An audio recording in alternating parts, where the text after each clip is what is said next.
Maloor government higher secondary school Vidyarangam കലാസാഹിത്യവേദിയുടെ ആഭിമുഖ്യത്തിൽ നടത്തിയ വായനാ വാരാചരണം സമാപിച്ചു. സമാപന സമ്മേളനം കണ്ണൂർ ജില്ലാ പഞ്ചായത്ത് ക്ഷേമകാര്യ standing committee chairman VK Suresh Babu ഉദ്ഘാടനം ചെയ്തു.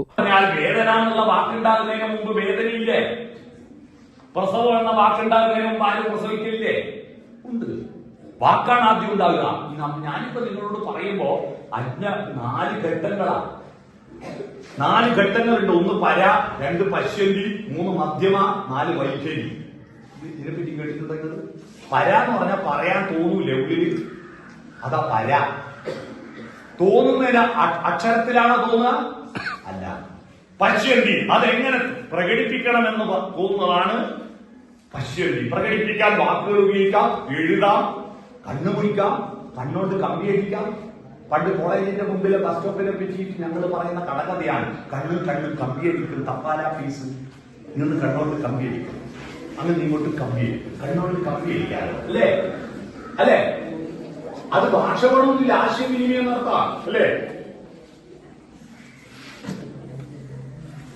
ഞാനോടൊന്നും പറഞ്ഞില്ലല്ലോ, ചെയ്തു. മനസ്സിലായ? അപ്പൊ വാക്ക് വേണം നിർബന്ധമുണ്ടാ? ഇല്ല. പശ്യന്തി മധ്യമ.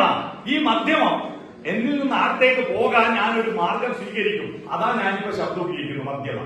അത് സ്വീകരിക്കുന്നത് കണ്ടെത്തി കഴിഞ്ഞാൽ എന്റെ കർണകുടങ്ങളിൽ നിന്ന് ശബ്ദത്തിന്റെ തരംഗങ്ങൾ പുറപ്പെട്ടിട്ട് നിങ്ങളുടെ എന്റെ കണ്ടനാളത്തിൽ നിന്ന് പുറപ്പെട്ടിട്ട് നിങ്ങളുടെ കർണപടങ്ങളിൽ വന്ന് പ്രകമ്പനം കൊള്ളിക്കുമ്പോ ആ വാക്കിന്റെ അർത്ഥം നിങ്ങളുടെ ഉള്ളിൽ സംവേദനം നടത്തും. ഇതിനാണ് വൈഖരി എന്ന് പറയുക. ഇതാണ് ആശയവിനിമയം. പക്ഷെ ഇതിന്റെ പ്രശ്നം അപ്പൊ തന്നെ ഇല്ലാതാവും.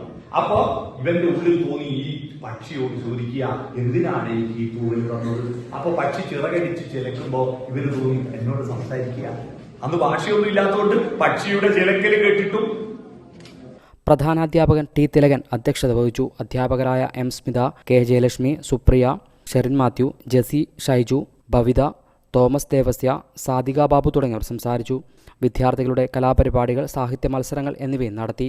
ഹൈവിഷൻ ന്യൂസ്, പേരാവൂർ.